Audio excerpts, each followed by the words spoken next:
I've been a journalist for more than 23 years at the Arkansas Democrat-Gazette, the Pittsburgh Tribune-Review, and most recently, the Denver Post.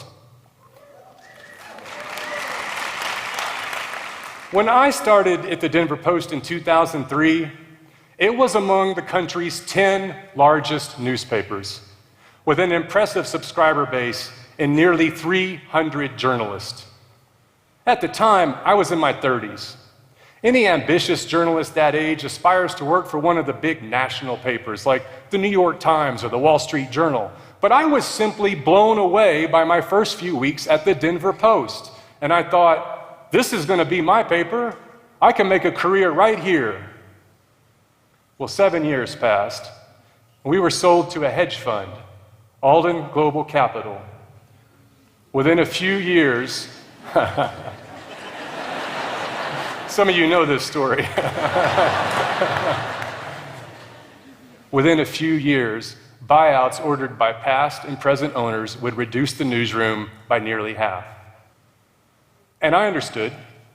The rule of thumb used to be that 80% of a newspaper's revenue came from pricey print ads and classifieds.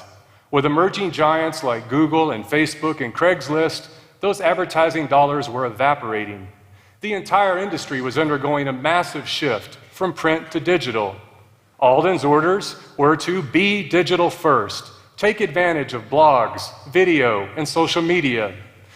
They said that one day the money we made online would make up for the money we lost in print. But that day never came. In 2013, we won a Pulitzer Prize for covering the Aurora Theater shooting.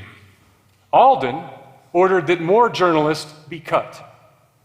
Again, and again, and again, and again, we were forced to say goodbye to talented, hard-working journalists we considered not just friends, but family.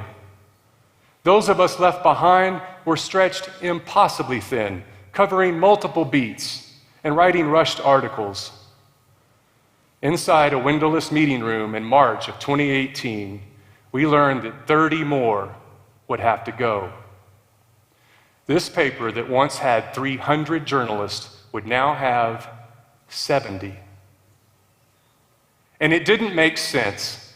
Here we'd won multiple Pulitzer Prizes. We shifted our focus from print to digital. We hit ambitious targets, and email from the brass talked up the Post's profit margins, which industry experts pegged at nearly 20%.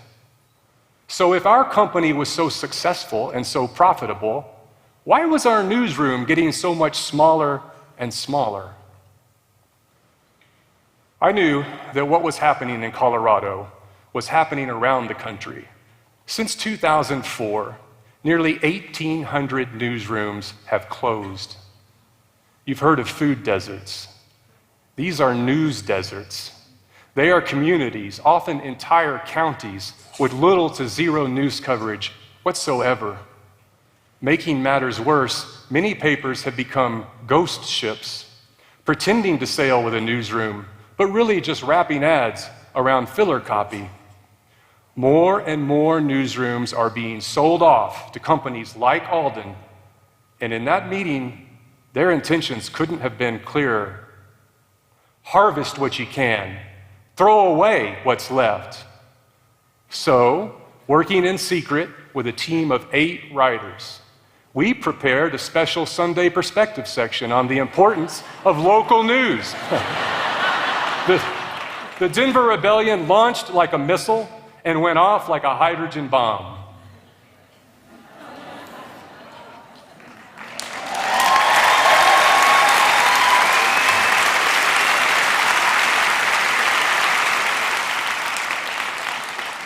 Clearly, we weren't alone in our outrage. But, as expected, I was forced to resign. And a year later, nothing's changed. The Denver Post is but a few lone journalists doing their admirable best in this husk of a once great paper. Now, at least some of you are thinking to yourself, so what, right? So what? Let this dying industry die. And I kind of get that. For one thing, the local news has been in decline for so long that many of you may not even remember what it's like to have a great local paper. Maybe you've seen Spotlight or The Paper, movies that romanticize what journalism used to be.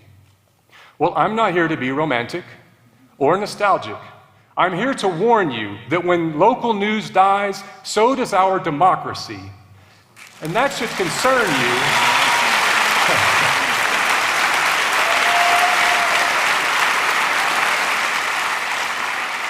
And that should concern you regardless of whether you subscribe. Here's why. A democracy is a government of the people. People are the ultimate source of power and authority. A great local newsroom acts like a mirror. Its journalists see the community and reflect it back. That information is empowering, seeing, knowing, understanding. This is how good decisions are made. When you have a great local paper, you have journalists sitting in on every city council meeting, listening in to state House and Senate hearings, those important, but let's face it, sometimes devastatingly boring committee hearings. Journalists discover the flaws in ill-conceived measures, and those bills fail because the public was well informed. Readers go to the polls, and they know the pros and cons behind every ballot measure because journalists did the heavy lifting for them. Even better, researchers have found that reading a local paper can mobilize 13% of non-voters to vote. 13%.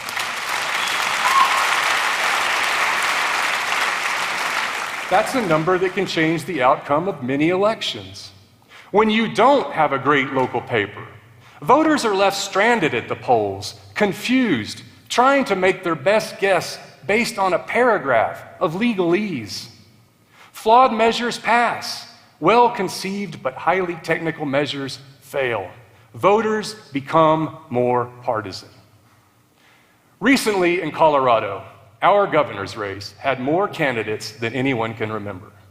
In years past, journalists would have thoroughly vetted, scrutinized, fact-checked, profiled, debated every contender in the local paper. The Denver Post did its best, but in the place of past levels of rigorous reporting and research, the public is increasingly left to interpret dog and pony show stump speeches and clever campaign ads for themselves. With advertising costing what it does, electability comes down to money. So by the end of the primaries, the only candidates left standing were the wealthiest and best funded.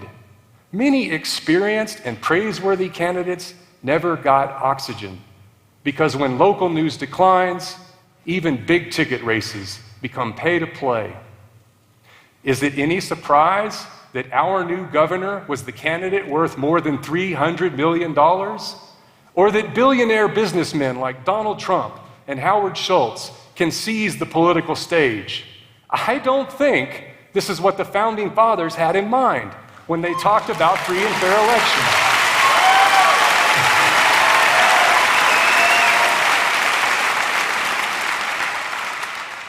Now, this is exactly why we can't just rely on the big national papers like the Journal and the Times and the Post.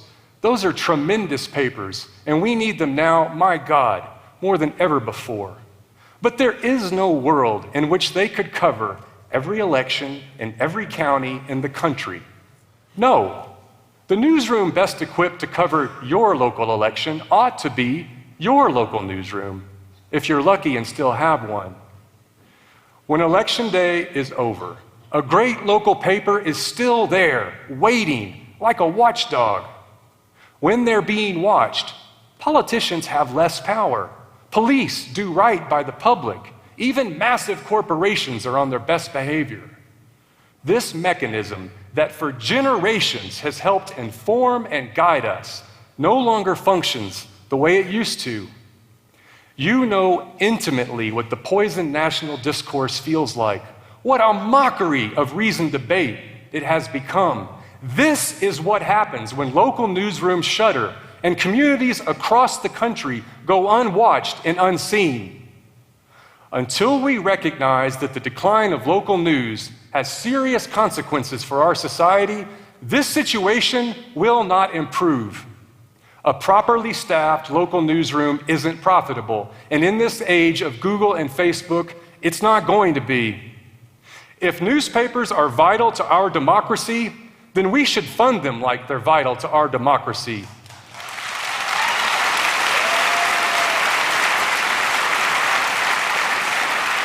We cannot stand by and let our watchdogs be put down.